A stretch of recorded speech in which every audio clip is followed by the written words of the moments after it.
सब्बसाहुणं मंगलं भगवान वीरो मंगलं गौतमो गणी मंगलं कुंदकुंदाद्योर्जैन धर्मोस्तु मंगलम् सर्वमंगलमांगल्यं सर्वकल्याणकारकं प्रधानं सर्वधर्माणां जैनं जयतु शासनं सर्वव्यापीकचिद्रूप स्वरूपाय परात्मने सोपलब्धि प्रसिद्धाय ज्ञानंदात्मने नमः।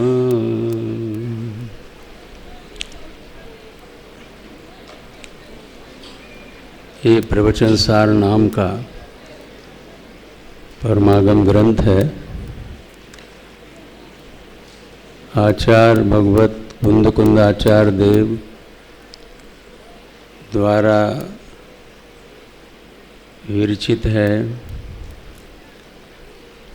275 गाथाओं में निबद्ध है। समय सार 415 में है, ये 275 में ही है। और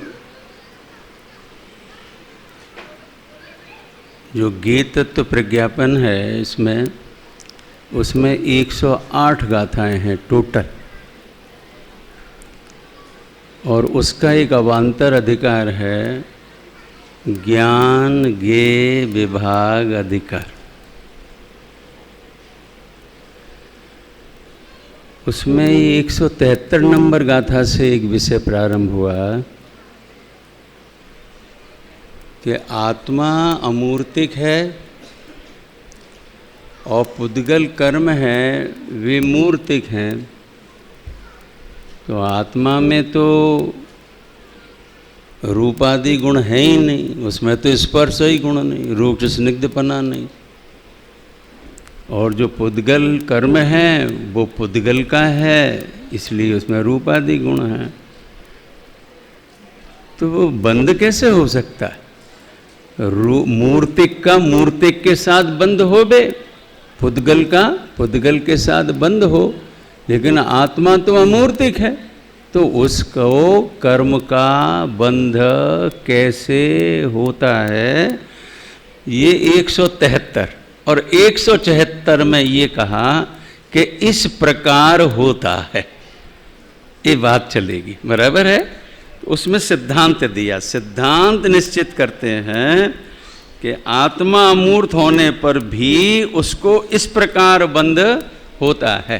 तो एक तो इसमें से ये समझना कि जैसे पुद्गल को पुद्गल का बंध हो जाता है, इस प्रकार का बंध नहीं होता है। तो फिर किस प्रकार से बंध होता है उसकी चर्चा अपनी चलती थी। तो हमने सबसे पहले क्या लिया था कि इसका जो भावार्थ है ना 174 नंबर का, उसकी टीका का पहला पैराग्राफ का तो हमने स्वाध्याय किया था। मिला कि नहीं? ख्याल में आया आपको? मेरे को दूर कर दिया आज आपसे।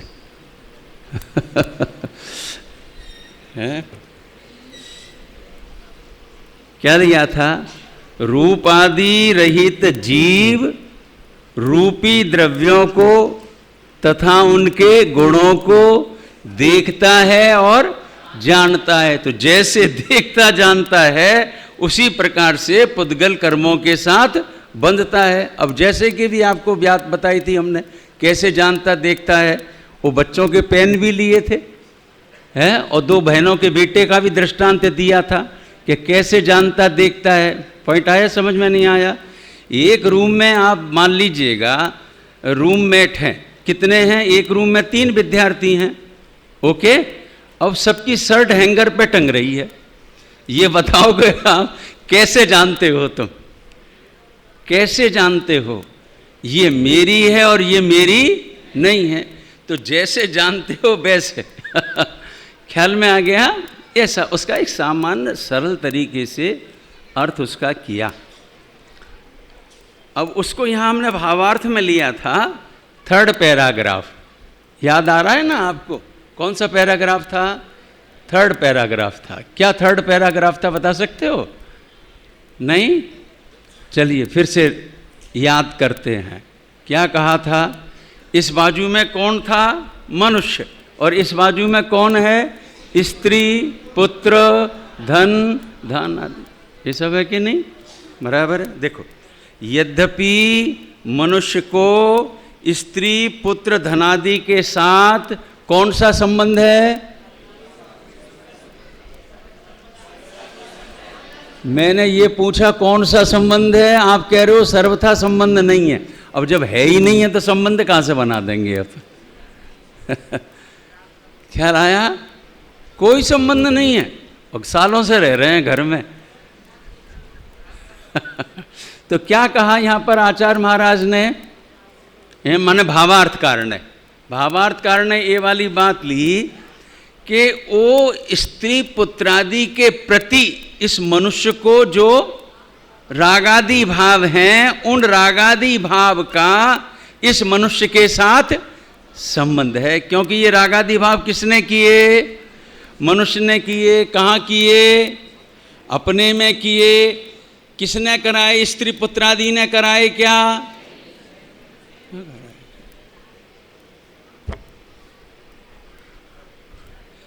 आप कहेंगे क्यों नहीं करवा सकते हैं साहब?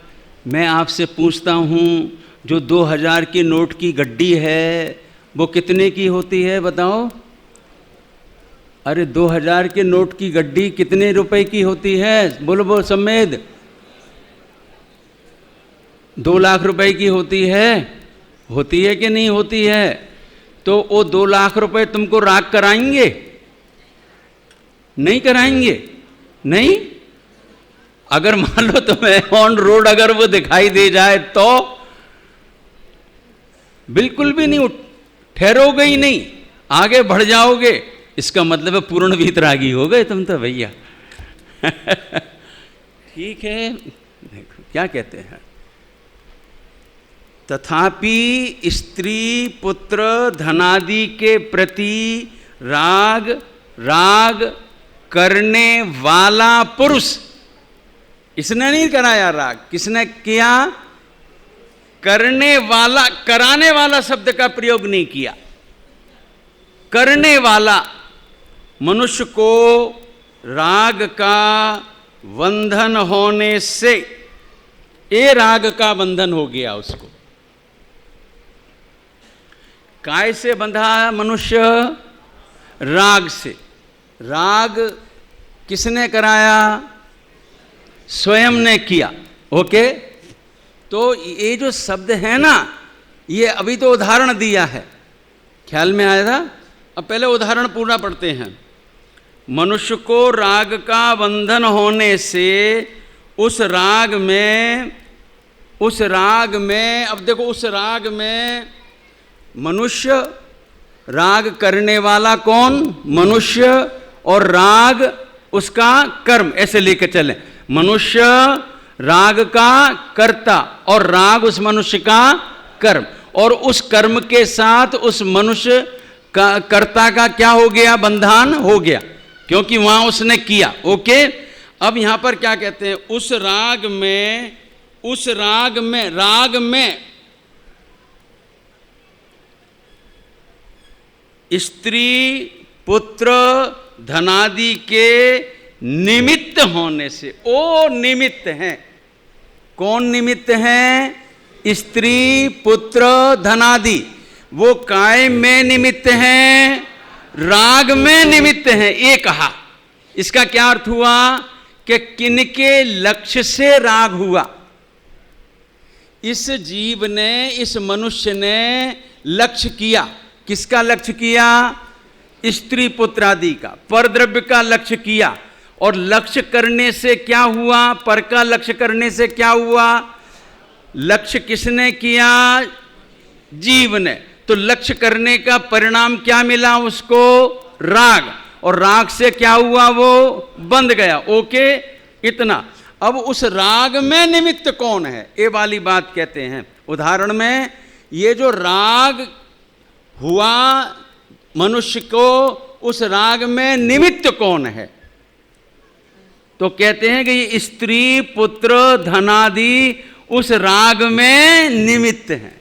माने इनके लक्ष्य से हुआ ये राग, स्वयं के लक्ष्य से नहीं हुआ कि जीव अपने ज्ञायक स्वभाव का लक्ष्य करे और उसको राग उत्पन्न हो, ऐसा नहीं होता।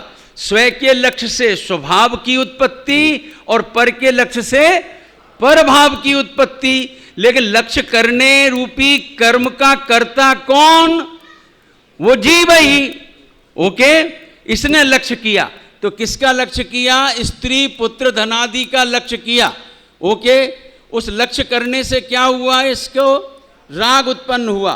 तो उस राग में निमित्त कौन है? ये यहां पर बात कहते हैं कि निमित्त तो ये हैं, स्त्री पुत्र आदि संयोग रूप यहां सामने उनकी मौजूदगी है, ये निमित्त हैं राग की उत्पत्ति में। इसके अंदर बहुत मौलिक सिद्धांत समझो। राग किया किसने? जीव ने किया कि स्त्री पुत्रादि ने कराया? ये मौलिक मौलिक मौलिक सिद्धांत, सिद्धांत शब्द का प्रयोग किया था ना। राग स्त्री पुत्रादि ने कराया या मनुष्य ने स्वयं किया? अच्छा, स्त्री पुत्रादि को क्या कहा? निमित्त। इसका क्या अर्थ निकला कि निमित्त ने राग नहीं कराया, लेकिन राग जब जीव ने किया उस काल में सामने किसका लक्ष्य था? कौन उपस्थित था? किसको इसने अपने उपयोग में लिया? पॉइंट समझ में आ गया आपको? तो कौन था कि ये थे भाई साहब। कौन से भाई साहब? स्त्री पुत्र धनादि। पॉइंट आता समझ में आपको? क्या क्या सिद्धांत क्या निकला इसमें से? एक शब्द है निमित्त। निमित्त किसको कहा? स्त्री पुत्र धनादि को। सचित अचित पदार्थ ले लिए ना भाई। स्त्री पुत्र कौन से में गए? सचित। और धनादि किस में गए? अचित्र। एक मिश्र शब्द भी आता हो, सचित अचित्र और मिश्र। ओके, जो गांव नगर आदि होते हैं उसको क्या कहते हैं? मिश्र। ठीक। अब यहां पर सचित्त भी लिए और अचित्त भी लिए। सचित्त में क्या क्या लिया? स्त्री पुत्र। ओके, और अचित्त में क्या लिया? अब यहां पर हमने मात्र यहां ये कोई वर्णन मात्र नहीं करना है, उसकी व्याख्या मात्र नहीं करनी है। यहां हमें अपने में देखना है कि यहां मेरी परिणति में क्या हो रहा है। ठीक है, तो इनके प्रति राग इन्होंने कराया कि मैंने किया? मैंने किया। ओके, इन्होंने कराया नहीं ना, तो निमित्त कौन? स्त्री पुत्रादि। तो स्त्री पुत्रादि निमित्त होने पर भी स्त्री पुत्रादि ने राग नहीं कराया।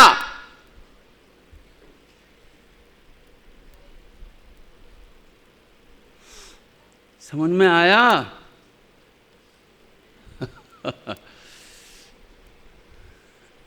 अगर वे कराएं तो मैं कैसा हो जाऊंगा? मैं तो परतंत्र हो गया, मेरी स्वतंत्रता रही नहीं। क्योंकि वे रहेंगे, वे राग कराते रहेंगे या उनकी उपस्थिति से मेरे को राग होता रहेगा, तो मैं राग कब मिटाऊंगा? मेरा राग कब मिटेगा? भी नहीं। कि साहब क्या करें, साहब क्या करें, साहब कि क्या करें? क्या करें की तो कोई स्थिति है ही नहीं। स्थिति ये है कि उनको लक्ष्य करके उनमें नाना प्रकार के संकल्प विकल्प जो तू करता है, तो उसके लक्ष्य से यहां क्या उत्पन्न होता है? राग आदि। तो उसका ज्ञान कराया कि वो स्त्री पुत्र आदि का उसमें निमित्तपना, ये ज्ञान कराया। लेकिन वे राग आदि के कर्ता हैं, स्त्री पुत्र आदि ऐसा नहीं है। पॉइंट समझ में आ गया? अब आगे की देखो। ऐसा राग में स्त्री पुत्र धनादि के निमित्त होने से व्यवहार से ऐसा अवश्य कहा जाता है। देखो ये बराबर अभी तो सुनने में ही थोड़ा कंसंट्रेशन चाहिए। फिर से बोलता हूं मैं, निमित्त होने से, व्यवहार से ऐसा अवश्य कहा जाता है। कैसा कहा जाता है? कि इस मनुष्य को स्त्री पुत्र धनादि का बंधन है। एक नया सेंटेंस आ गया। अभी तक तो इतनी बात तो हमारी समझ में आ रही थी कि इस तरफ तो था मनुष्य और इस तरफ थे स्त्री पुत्र और धन आदि। ओके, अब इनके प्रति इसने क्या किया?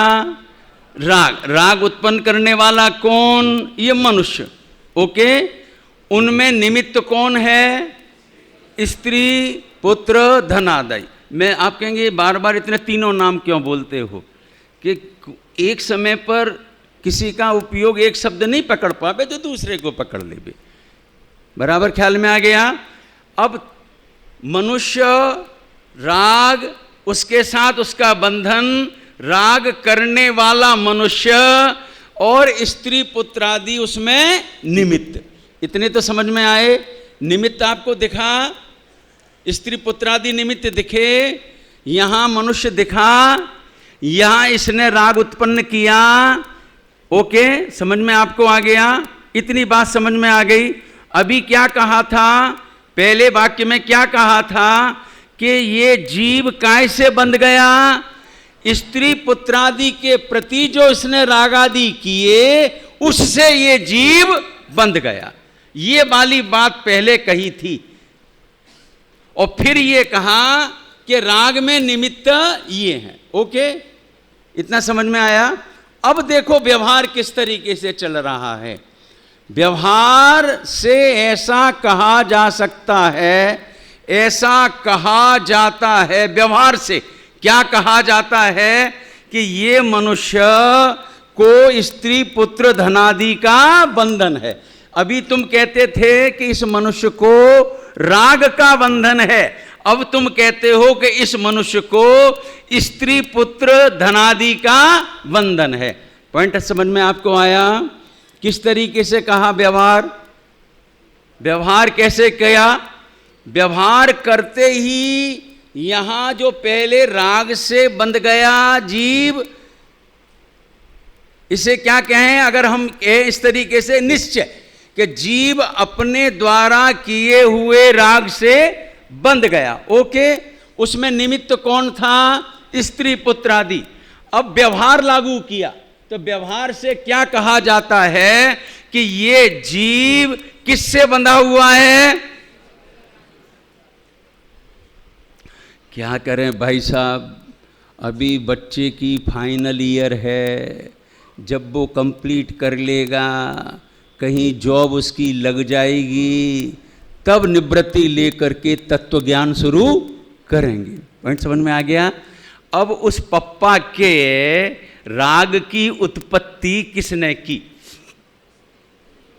स्वयं ने की। उसमें निमित्त कौन? उसका पुत्र। अब इधर देखो तो ये पप्पा किससे बंधा? अपने द्वारा किए गए राग से। ये किस में गया? पप्पा में। पप्पा ने किया राग और किससे बंधा वो पापा जी? अपने द्वारा किए हुए राग से। ये वाली बात इस बाजू की हो गई। इस राग में निमित्त कौन है? पुत्र। ओके, तो व्यवहार से ऐसा कहा जाता है कि इस पापा को पुत्र का बंधन है। वाकई में बंधन तो उसे राग का है, लेकिन व्यवहार से ऐसा कहा जाता है कि पापा को पुत्र का बंधन है। आया? कुछ समझ में आया आपको? ये अभी इसलिए समझा रहे हैं, आप कहने कि इसमें निकल क्या रहा है, प्रयोजन क्या सिद्ध हो रहा है, वो तो बताओ आप हमको। वो प्रयोजन बताएंगे कि इस प्रकार बंधन होता है, ये बताना है ना कि किस प्रकार बंधन हो जाता है, यही बात समझानी है यहां पर। ओके, समझ में आ गया आपको? आपको जीव दिखा, राग दिखा, राग में निमित्त दिखे। व्यवहार से क्या कहा कि इस जीव को इनका बंधन है। वास्तव में बंधन किसका है? राग का। और व्यवहार से क्या कहा जाता है कि जीव को बंधन इसका है। ठीक, आगे पढ़ते हैं। इसी प्रकार अभी क्या चल रहा था? दृष्टांत। अब क्या चल रहा है? सिद्धांत। ठीक, इसी प्रकार यद्यपि आत्मा का कर्म पुद्गलों के साथ वास्तव में कोई संबंध नहीं है। किसका किसके साथ कोई संबंध नहीं है? बताओ बताओ भैया। आत्मा का किसके साथ? कर्म पुद्गलों के साथ कोई संबंध नहीं है। उदाहरण में कौन सा शब्द प्रयोग किया था? देखो देखो, सर्वथा आया था। और उदाहरण में क्या था? मनुष्य का स्त्री के साथ वास्तव में सर्वथा कोई संबंध नहीं। अब यहां पर लिया दाष्टान्त में, सिद्धांत में घटित किया। इसी प्रकार आत्मा का कर्म पुद्गलों के साथ कोई संबंध नहीं। ये आत्मा न्यारा और कर्म पुद्गल न्यारे, स्त्री पुत्र की भांति ऐसे न्यारे। ठीक, क्या बोला? इधर बैठा हूं, आपको इधर आना है तो फिर बताओ क्या बोला मैंने? कोई संबंध नहीं है। उदाहरण में बताओ कैसे था? उदाहरण में बताओ कैसे था? मनुष्य का स्त्री पुत्र के साथ, ऐसे ही आत्मा का, हाँ अब यहाँ लगाओ, यहाँ लगाओ। आत्मा का अरे शरीर की बात तो दूर ही कर दी इन्होंने, लेकिन सब डाल दो, वो भी कर्म पुद्गल ही है। कर्म पुद्गल का आत्मा के साथ कोई संबंध नहीं है। वे माने कौन? कर्म पुद्गल आत्मा से सर्वथा भिन्न है। ये लिखा हुआ है इसमें, सर्वथा भिन्न है। कौन किससे सर्वथा भिन्न है? आत्मा किससे? कर्म पुद्गलों से सर्वथा भिन्न है। तथापि राग द्वेषादि भाव, वहां लिया था ना रागादि भाव, यहां क्या लिया? राग द्वेषादि भाव करने वाला आत्मा। कर्मों ने कराया, कर्म के उदय ने आत्मा को रागादि कराए, वो तो सर्वथा भिन्न है, वे करा ही नहीं सकते। सुबह चल रहा है ना कर्ता कर्म अधिकार में, एक द्रव्य दूसरे द्रव्य का ना व्यापक पने से कर्ता कर्म, ना निमित्त मैंने से, मूल द्रव्य का है ही नहीं। क्या करें? बैठा पड़ा।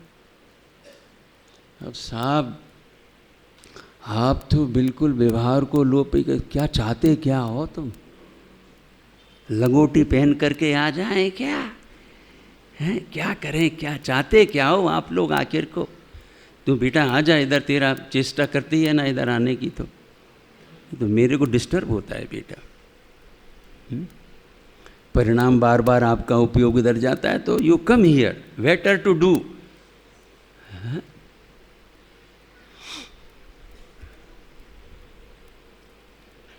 चाहते क्या हो आचार्य महाराज? तुम चाहते क्या हो आखिर को?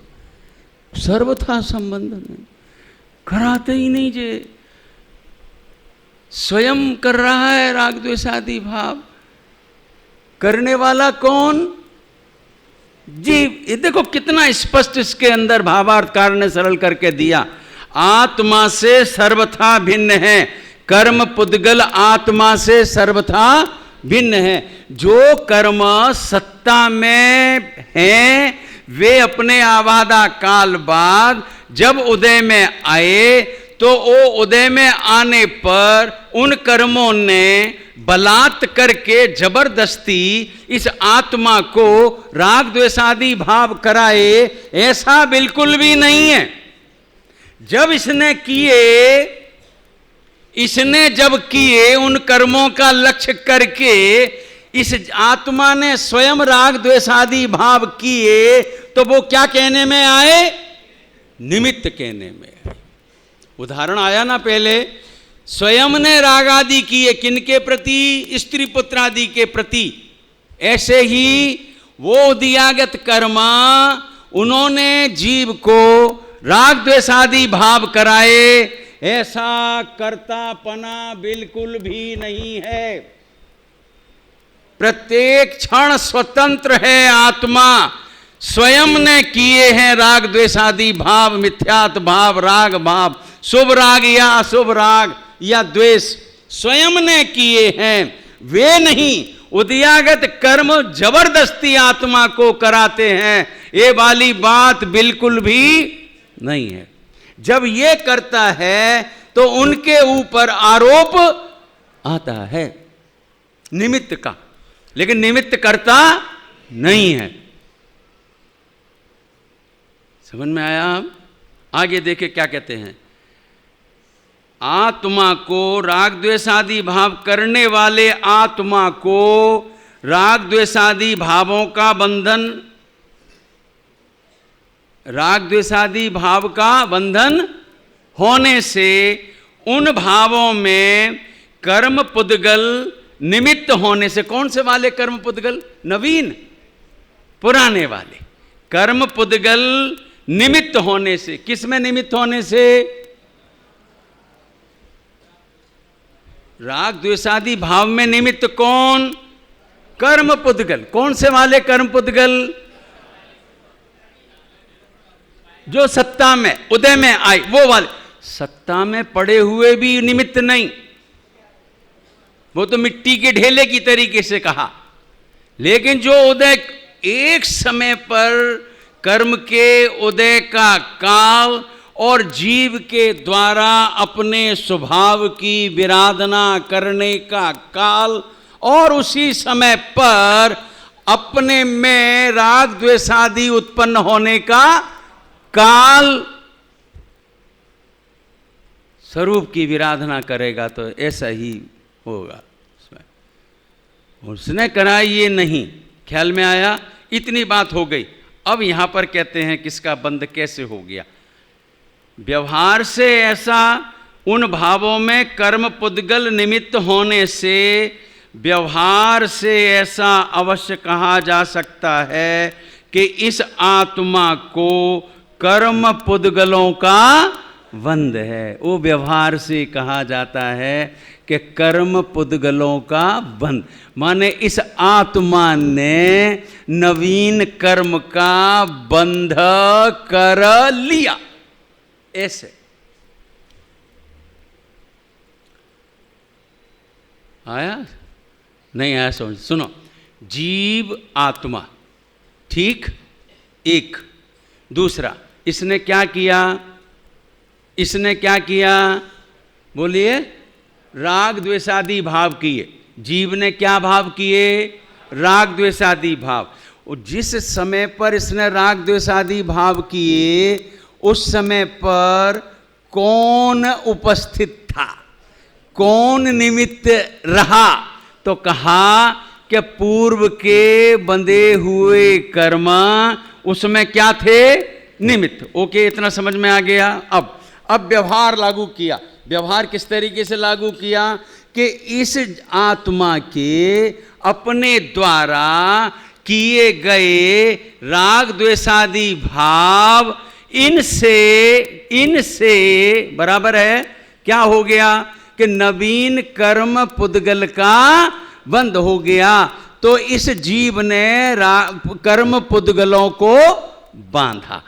कर्म पुद्गल कैसे हैं? मूर्तिक। तो उस मूर्तिक कर्म पुद्गल का इस अमूर्तिक आत्मा के साथ बंध कैसे हो जाता है, उस बात को भावार्थकार ने इस तरीके से लिया कि ये जीव जब स्वयं अपने में राग द्वेषादि भाव करता है तो वो राग द्वेषादि भाव को निमित्त करके नवीन कर्म का बंध हो जाता है। आया? कुछ समझ में आया? ऐसे बंध नहीं होता, ऐसे बंध नहीं होता जैसे पुद्गल का पुद्गल के साथ बंध होता है, ऐसे नहीं होता। तो फिर इस अमूर्तिक आत्मा को कर्म पुद्गलों का बंध कैसे होता है? तो कहा कि ये आत्मा ज्ञान स्वरूप, ज्ञान स्वभावी, इसने जाना, किसी को जाना, जाना तो वो जानने के काल में जिस भाव से जाना, राग भाव से जाना या द्वेष भाव से जाना, मोह भाव से जाना, जिस भाव से इसने जाना, ओके समझ में आया? उस भाव को निमित्त करके क्या हो जाता है? नवीन कर्म का बंधन हो जाता है। यह व्यवहार कहा जाता है। आत्मा तो अपने द्वारा किए गए रागादि भाव से बंधा, और व्यवहार काय का किया? कर्म। क्यों कर्म पुद्गलों के कैसे व्यवहार किया? क्योंकि निमित्त कौन पड़ा? निमित्त कौन पड़ा? राग द्वेषादि भाव। किसके? जीव के। नवीन कर्म के बंधन में कर्म पुद्गलों का बंधन हुआ कि नहीं हुआ?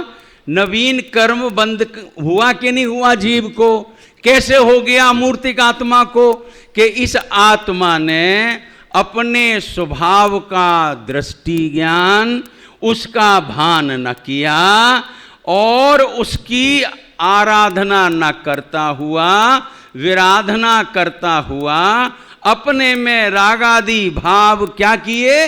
उत्पन्न किए। समझ में आया आपको? और रागादि भाव को निमित्त करके नवीन कर्म का बंधन हो जाता है। तो ये कहा जाता है कि ये कर्म पुद्गल किसने बांधे? आत्मा ने। या कि इस आत्मा को कर्म पुद्गलों का इस प्रकार बंध हो जाता है। ये कहा अगर कर्म पुद्गलों का बंधन न हो माने व्यवहार भी यदि तू चाहता है इस प्रकार का ना पड़े, तो इस आत्मा को क्या चाहिए? इधर से कहें तो क्या कहेंगे कि ये आत्मा राग द्वेष मोह भाव न करे। ओके, अब राग द्वेष मोह भाव न करे, लेकिन वस्तु स्थिति ये है कि आत्मा ज्ञान स्वरूप है और स्वयं ज्ञान है। तो जानने के अतिरिक्त आत्मा क्या करे? तो आत्मा यदि आत्मा के जानने में ठहरे तो इसको रागादि उत्पन्न नहीं हो, और रागादि उत्पन्न नहीं हो तो नवीन कर्म पुद्गलों का इसको, अभी तक क्या चल रहा था कि पुद्गल का पुद्गल के साथ बंध, और आत्मा है अमूर्तिक, तो अमूर्तिक आत्मा को कर्म पुद्गल का बंध कैसे हो जाता है? कि इस प्रकार हो जाता है कि वह किसका लक्ष्य किया? बाहर का लक्ष्य किया, पर का लक्ष्य किया। पॉइंट समझ में आया? उसका लक्ष्य किया, अपने स्वभाव को भूल गया, नई दृष्टि में लिया, उसका भान नहीं किया, उसमें एकाग्र नहीं हुआ। ओके, तो नहीं होने रूप क्या हुआ? राग द्वेष मोह भाव। ये किसने किए? आत्मा ने। इसका कर्ता कौन? आत्मा। ओके, तो ये आत्मा अपने रागादि से बंधा, ये आएगा अभी। ये आत्मा वास्तव में काय से बंधा? अपने किए गए रागादि से बंधा, लेकिन इन रागादि को निमित्त करके नवीन कर्म का क्या हो गया? बंद हो गया। और इस रागादि में पूर्व का कर्म उदय वाला क्या कहने में आया? निमित्त। ख्याल में आया? हाँ, ऐसे होता है बंद, ऐसे हो जाता है। अब देखो बीच में से किसे निकाल दो? बीच में से किसे निकाल दें? यदि राग आदि को बीच में से निकाल दें, अर्थात आत्मा की अवस्था में राग द्वेष मोह भाव उत्पन्न न हो, तो इन्होंने कराया नहीं, ये तो तब निमित्त बनेंगे जब ये यहां राग आदि करेगा, तो इसने यहां वर्तमान में राग आदि किए नहीं। थोड़ा समझना, अच्छा 1-2 मिनट में कवर करके फिनिश करेंगे हम अपनी यहां बात को। कोई जिसकी काल लब्धि आ गई, जिसने अपने स्वभाव की दृष्टि की, ऐसा अंतरोन्मुखी पुरुषार्थ से उसको अपने स्वभाव का भान हुआ, तो उस एक समय पर उसने जो नहीं होने योग्य उस समय पर हो राग द्वेष मोह भाव वह उत्पन्न नहीं किए। ओके, तो पूर्व कर्म का उदय, ये निमित्त पड़े किसको? ये निमित्त पड़े किसको? यहां होता तो निमित्त का आरोप इसके ऊपर आता। पॉइंट समझ में आया कि नहीं आया? यहां रागादि भाव आज आत्मा ने किए ही नहीं, माने हुए ही नहीं, तो ये पूर्वबद्ध कर्म का उदय निमित्त बने कैसे महाराज?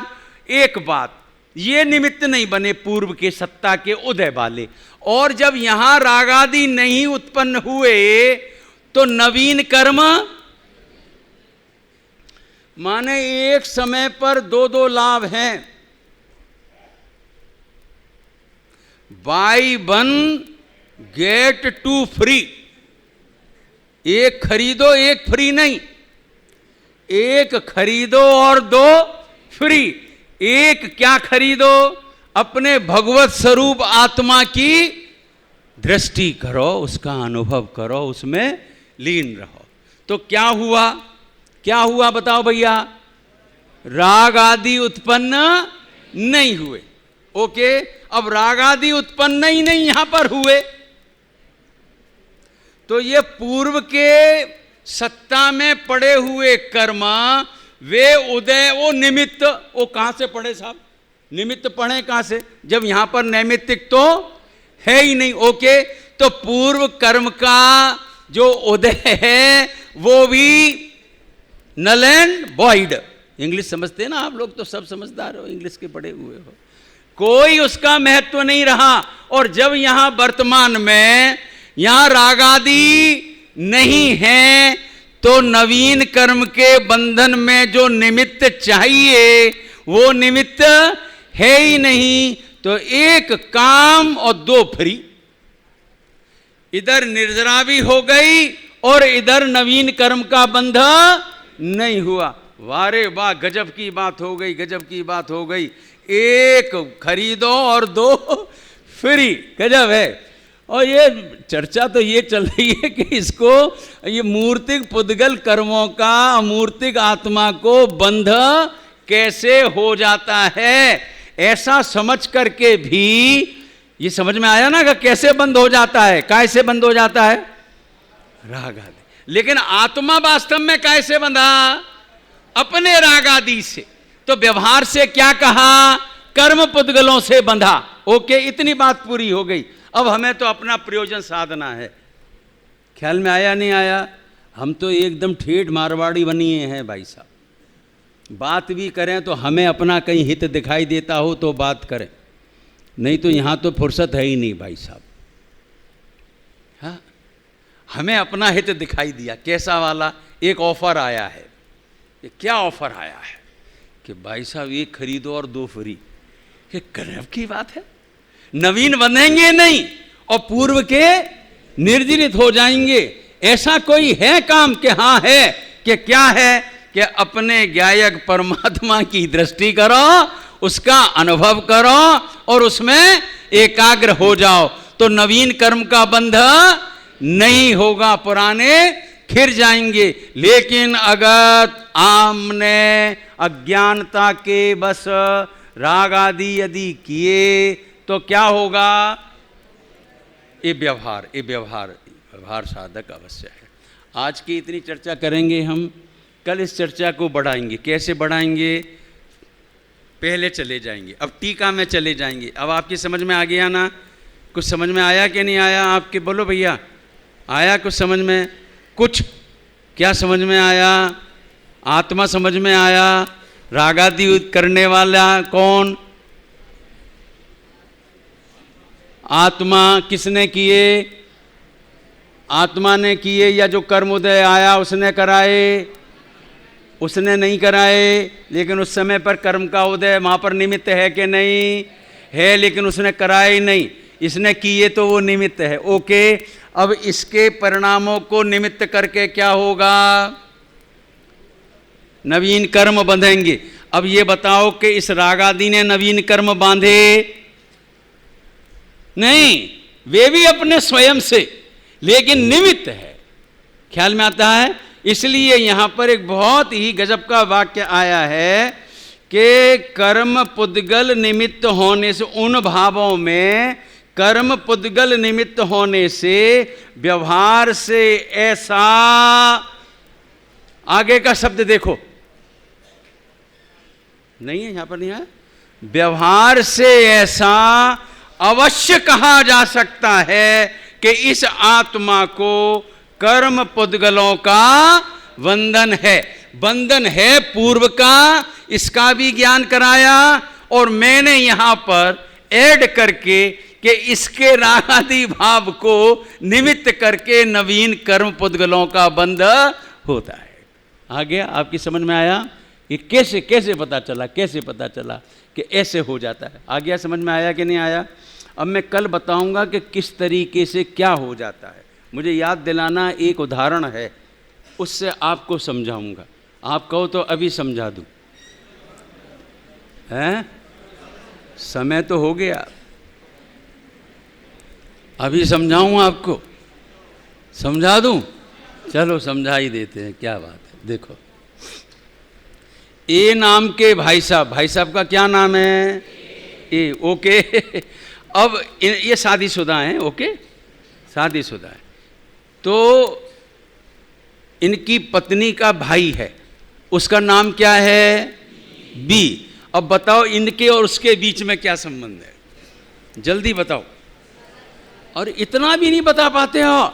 अच्छा, आप नहीं बता सकते, आप बताओ पीछे वाले भाई साहब, ए का बी के साथ क्या संबंध है? अरे साले जीजा हैं, वो सर्वथा संबंध नहीं है, वो मुझे भी खबर है। मैं तो संबंध स्थापित करना है ना। इस ए भाई साहब का बी भाई साहब के साथ कौन सा संबंध है? साले जीजा का संबंध है। ओके, अब बी वाले भाई साहब ये भी शादीशुदा, और इनकी पत्नी। अब इनकी पत्नी का भाई, और उसका नाम क्या है? सी। ओके, अब ये बताओ इस बी और सी का क्या संबंध है? इतनी बात पक्की हो गई। अब मैं आपसे ये पूछना चाहता हूं कि ए का सी के साथ क्या संबंध है?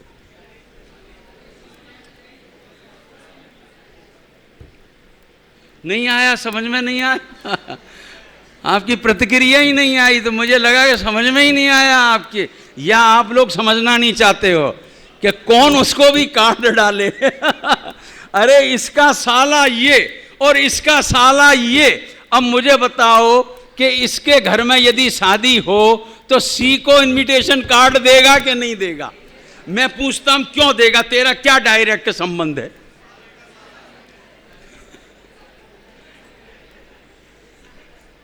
तो देगा क्या? तो ये व्यवहार से ये भी ए का क्या कहलाएगा? वास्तव में नहीं है, वास्तव में तो ए भी ही है, बस यहीं तक है, और बी और सी हैं, लेकिन व्यवहार से ये भी इसका क्या हुआ? साला हो गया। ओके, समझ में आ गया बात? ऐसे ही आत्मा ने किए राग आदि, इसका नाम है बी और आत्मा है ए, तो इसका इसके साथ तो डायरेक्ट, क्योंकि ये इसने किए। ओके, लेकिन इसको निमित्त करके या इसके निमित्त पूर्व कर्म के उदयागत कर्म पुद्गल। ओके, ख्याल में आया? पूर्व वाले या नवीन कर्म। ओके, तो इसका ये जो नवीन कर्म बंधे, इनका किसके साथ संबंध है?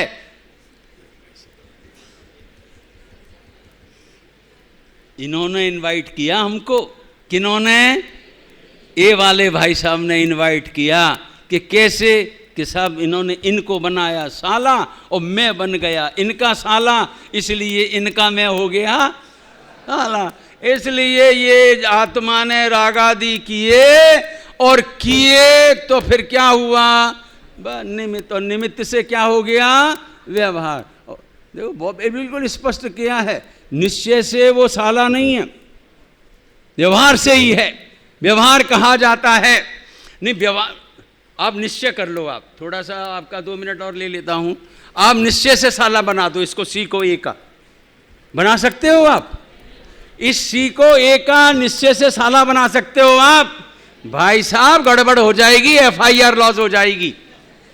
ख्याल में आया? तो व्यवहार से ही है। ऐसे कर्म पुद्गल का बंध इस आत्मा को व्यवहार से कहा जाता है और इस प्रकार कहा जाता है। विशेष चर्चा करेंगे।